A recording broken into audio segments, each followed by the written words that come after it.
দেখো বাড়িতে গিয়েছিলাম আমি আর পূজা, বললাম পূজাকে চলো পূজা বাবার বাড়ি গিয়ে একটু ঘুরে আসি। তো ফার্স্টে তোমাদেরকে বলে রাখি, এই ভিডিওটা কিন্তু আমার অনেক আগের গ্যালারিতে আপলোড করা ছিল, কিন্তু আমার সময়ের অভাবে আমি এটা দিতে পারছিলাম না। অনেক আগের ভিডিও, আজকে ভাবলাম একটু টাইম ফাঁকা আছে, কাজের মধ্যে মধ্যে ভিডিওটা আমি এডিট করি, তাই ভিডিওটা এডিট করতে শুরু করলাম আজকে। যাই হোক, তোমাদের কাছে খুবই ভালো লাগবে ভিডিওটা, তোমরা ফুল ওয়াচ করো, দেখো অনেকটা ভালো লাগবে। এটা হলো আমার গ্রাম, আর আমি গ্রামে গেলে না আমার মনে হয় যে সেই ছোটোবেলা সব কিছু মনে হয়ে যায়। ছোটোবেলা কার না মনে হলে অনেকটা ভালো লাগে, আনন্দ ফিল হয়। আমার তো খুব ভীষণ ভালো লাগে। আর আমার বাড়ি হলো আসাম, তো এটা আমাদের বাড়ির সামনে চাই বাগান। এটার গেলে আমি না ফটোশ্যুট করি, ভিডিও করি, কিন্তু ভিডিও করতে পারি না, সেখানে গেলে আমাদের নেটওয়ার্ক কেটে যায়, করা যায় না। কিন্তু দেখো দৃশ্যগুলো জাস্ট অসাধারণ। তো আমি এটা ব্লগ করব বলে এটাকে আমি ক্যামেরা শ্যুট করে নিয়েছিলাম। দেখো চারিদিকে শুধুমাত্র সবুজ সবুজ আর সবুজ সবুজ, আর চাই বাগান কার না ভালো লাগে বলো, সবারও ভালো লাগে। আমার কিন্তু খুব ভালো লাগছিল। আর আমি বাইরে আসার আগে পূজাকে বললাম চলো আমার মাকে একটু দেখে আসি। তো এই ভিডিওর মাধ্যমে আমি তোমাদেরকে বলে দিচ্ছি, মার জন্য প্রচণ্ড মন খারাপ হয়। আই মিস ইউ মা, তুমি যেন সবসময় ভালো থাকো।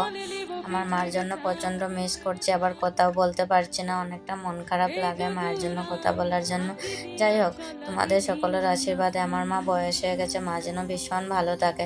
তারপরে গ্রামে ঢুকলাম, বাড়ি থেকে মায়ের হাতে চাটা খেয়ে মা বললো কোথায় যাচ্ছিস, আমি বললাম একটু ঘুরে আসি। তো এসে গেলাম পূজাকে নিয়ে গ্রামে, আমার ভাইয়ের ছেলেকে নিয়ে। যাই হোক, এটাই আমার দুঃখ। আমরা সিধা চা খেয়ে নেমে এসেছিলাম। আমার মায়ের সাথে তোমাদেরকে পরিচয় করিয়ে দিতে পারি নাই, আমার মা কিন্তু প্রচণ্ড বয়স হয়ে গেছে। অন্য ব্লকের মধ্যে তোমরা আমার মার ভিডিওটা পেয়ে যাবে। তো যাই হোক, ঘুরিয়ে এখানে আমি খুব হাঁটাহাঁটি করছিলাম, আমার না খুব ভালো লাগছিল। কারণ নিজের গ্রামে আসলে কার না ভালো লাগে, আর এরকম অপরূপ দৃশ্য কার না ভালো লাগে। তো ভিডিওটা তোমাদের কাছে কেমন লাগলো অবশ্যই জানিও, যদি ভালো লাগে like comment share and subscribe করে দিও। আর আমার তো ভীষণ ভালো লাগছে, আর বাইরে আসলে নিজের বাড়ির কথা মনে হলে কেমন লাগে বলো, আনন্দই তো লাগে, তাই না? আর দেখো চারিদিকে শুধুমাত্র চা বাগান পাবে, আর রাস্তাঘাটগুলো না ভীষণ সুন্দর। তো আমাদের এখানে একটা বাজারও আছে, আর আমি গিয়েছিলাম গাড়িতে, আর যার জন্য গাড়িতে এই ভিডিওটা করা। যাওয়ার পথে পথে ফার্স্টেই ঢুকে ভিডিওটা করে নিয়েছি, আসার পথে আবার ভাবলাম একটু ক্যামেরা ক্লিপ নেই। মা রান্না করেছিল, খাওয়া দাওয়া করে। মায়ের হাতের রান্না না মানে কার না ভালো লাগে বলে, সবার ভালো লাগে। আর আমি মায়ের হাতের রান্না নিজে যতই রান্না করে খাই, কিন্তু মায়ের হাতের রান্না মিস করি।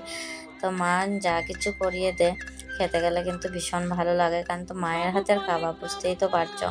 আমার গ্রামটা তোমাদের কাছে কেমন লাগলো অবশ্যই জানিও।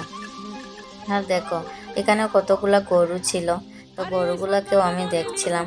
আর পূজা যতটুকু পেরেছে, আমার মোবাইলটা ও নিয়ে যতটুকু পেরেছে ততটুকু ক্যামেরা ক্লিপ নিয়েছে। ও 5 বছর পরে আমার বাবার বাড়িতে গিয়েছিল, কারণ আমি বাইরে আসবো বেঙ্গালুরে, যার জন্য পূজা আমার সাথে গিয়েছিল মার বাড়িতে। Tata, love you my all.